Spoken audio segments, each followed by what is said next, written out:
San León I, el Magno o el Grande, nacido en Toscana, en el año 390 y fallecido en Roma, el 10 de noviembre del año 461, Papa número 45 de la Iglesia Católica, de felicísima memoria, desde el año 440 hasta el año 461.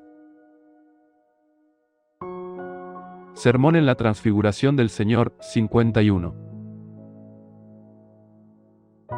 En la transfiguración del Señor resplandece su divinidad y la verdad de su humanidad. Se deshace el escándalo de la cruz, y aparece la concordia entre ambos testamentos. Se explica el testimonio del Padre. Y que est filias meius, etc. Sábado de las 4 témporas de Cuaresma y Dominica segunda de Cuaresma. La lectura del Evangelio, carísimos hermanos, que por los oídos del cuerpo ha penetrado hasta el oído interior de nuestras almas, nos invita a entender un gran misterio, lo que más fácilmente conseguiremos con la gracia de Dios, si referimos nuestra atención a las palabras que poco nos han sido narradas.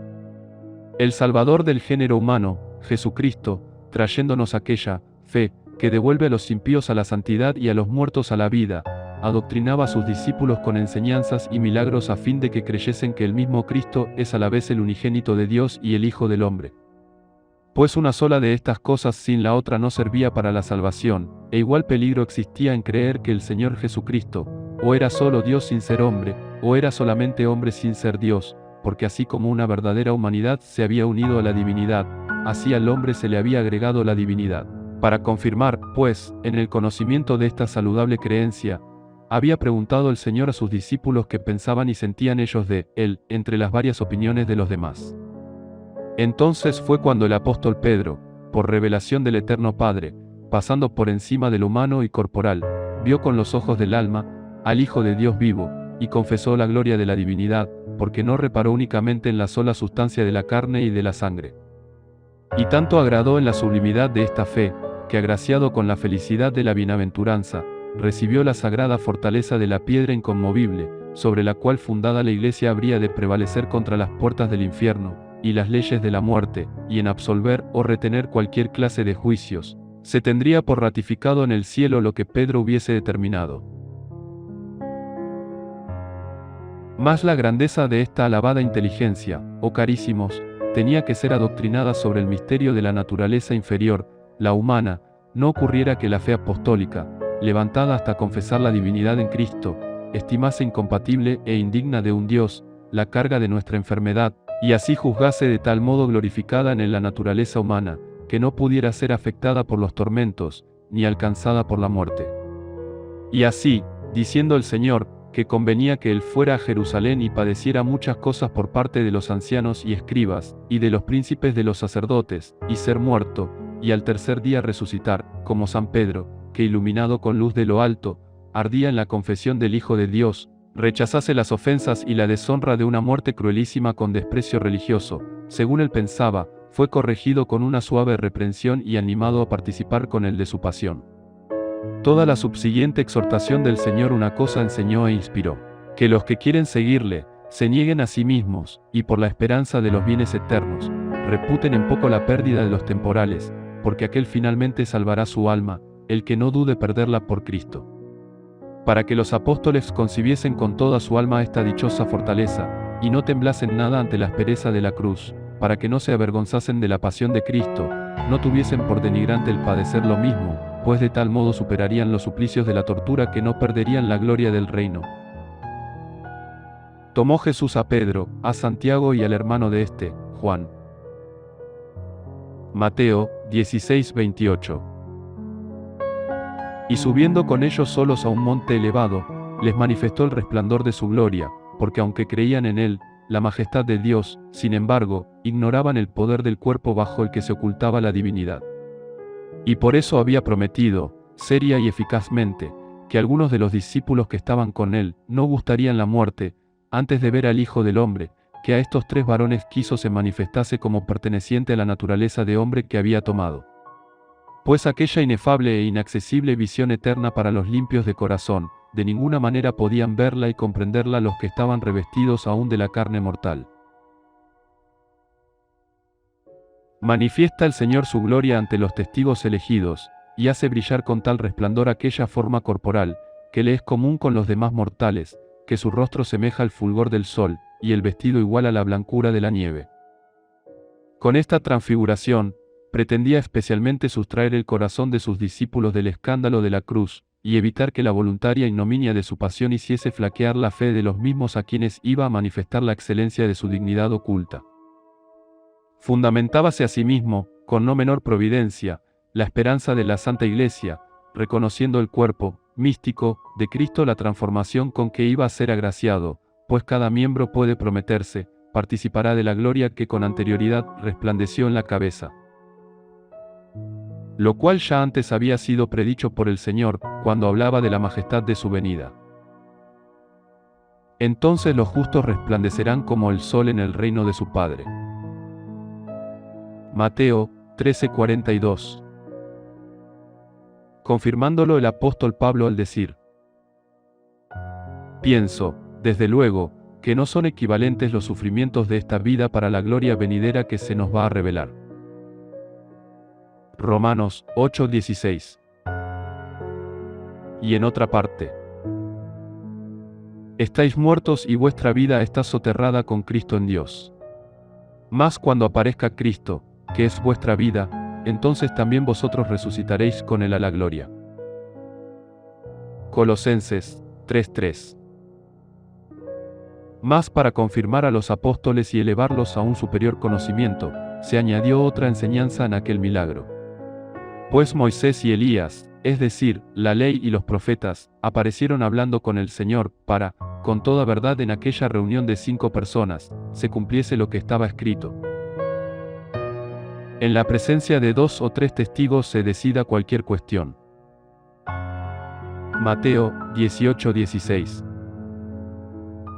Pues se puede dar un asunto más firme o estable que este, en cuya proclamación suenan al unísono las trompetas del Antiguo y del Nuevo Testamento, y con respecto al cual el testimonio de los antiguos está conforme con la predicación evangélica.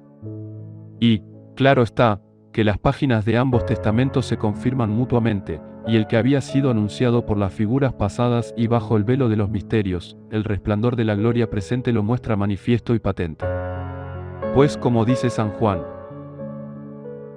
la ley ha sido dada por Moisés, mas la gracia y la verdad han sido hechas por Jesucristo. Juan 1:17. En el cual se han cumplido las promesas de las proféticas alegorías y la razón de los preceptos legales, al enseñar como verdadera la profecía con su presencia, y hacer posibles los mandatos con su gracia. Animado, pues, el apóstol Pedro con la revelación de estos misterios, despreciando las cosas mundanas y hastiado de las terrenas, sentíase arrebatado en un como éxtasis por las cosas celestiales, y lleno de gozo con la contemplación, quería morar allí con Jesús, en donde se regocijaba con la visión de su gloria. Esto es lo que le mueve a exclamar: Señor, bien se está aquí, si quieres levantaremos 3 tiendas, una para ti, otra para Moisés y otra para Elías. Pero el Señor no contestó nada a semejante insinuación, como indicando que, sin ser malo, era desordenado lo que pedía, ya que el mundo no puede salvarse sino con la cruz de Cristo, y a ejemplo del Señor debe acomodarse la fe de los creyentes, porque aun sin dudar de las promesas de la bienaventuranza, entendamos que, entre las tentaciones de esta vida, antes hemos de pedir el sufrirlas que su gloria, pues la felicidad de reinar de ningún modo puede preceder al tiempo del sufrir. Cuando todavía estaba hablando, una nube resplandeciente los envolvió y se oyó una voz de entre la nube que decía: Este es mi Hijo muy amado, en quien mucho me he complacido, oídle a él. Mateo 17:5. Presente estaba el Padre en su Hijo, y de aquella claridad del Señor, que había sido mostrada a los discípulos, no se separaba del unigénito la esencia del engendrador, pero para expresar mejor la propiedad de cada persona, como el resplandor del cuerpo, mostraba el Hijo a los ojos, así la voz de la nube manifestaba el Padre al oído. Escuchaba esta voz, los discípulos cayeron sobre sus rostros y temieron mucho, no solo por la majestad del Padre, sino también por la del Hijo, con un conocimiento superior comprendieron que era una misma la divinidad de ambos, y porque ninguna duda había en su fe, también usó distinción en su temor. Amplio y completo fue aquel testimonio, y entendido mejor por el significado de las palabras que por el sonido de la voz. Al decir el Padre: Este es mi Hijo muy amado, en quien mucho me he complacido, oídle a él. No entendieron, evidentemente, que este es mi Hijo, que procede de mí y vive conmigo sin razón de tiempo. Sí. Porque, ni el engendrador es anterior al engendrado, ni el engendrado es posterior al engendrador. Este es mi Hijo, a quien la deidad no separa o hace distinto de mí, ni el poder le hace otro, ni la eternidad contrario. Este es mi Hijo, no adoptivo, sino propio. No creado de otra parte, sino engendrado por mí. Ni hecho semejante a mí, siendo de distinta naturaleza, sino que siendo de mi misma esencia nació igual a mí. Este es mi Hijo, por quien han sido hechas todas las cosas, y sin él nada ha sido hecho. Juan 1:3. Porque todo lo que yo hago, igualmente lo hace Él, y todo lo que obro, lo obra Él, inseparablemente conmigo.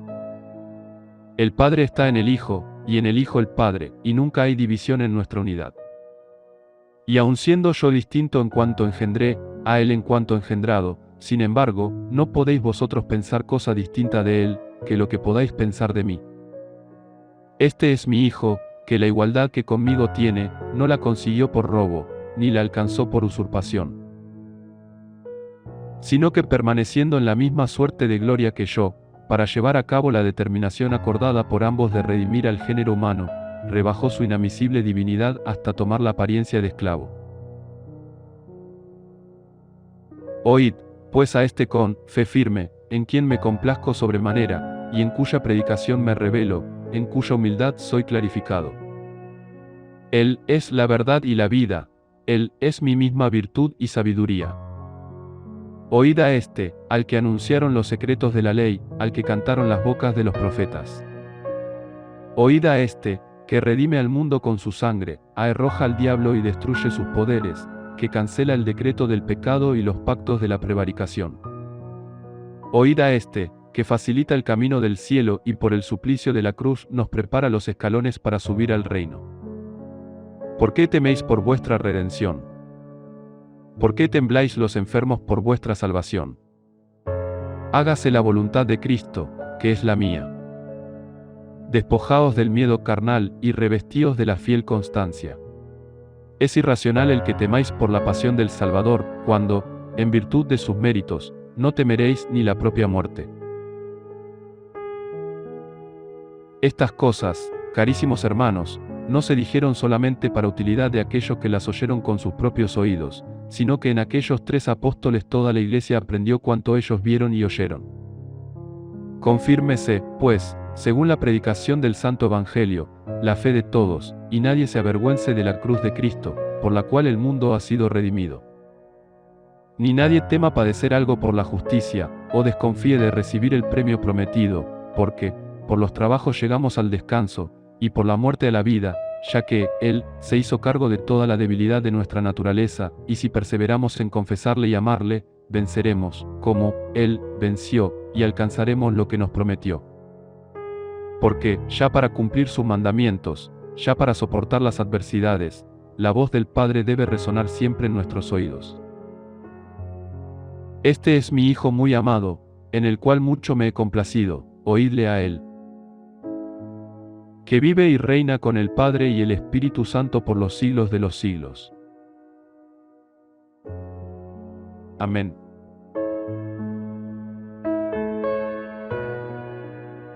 Por favor, visite vaticanocatólico.com y rece el rosario tradicional completo todos los días, de ser posible. Sancte Leo Magne, ora pro nobis. Via Crucis, via Lucis, via Populi.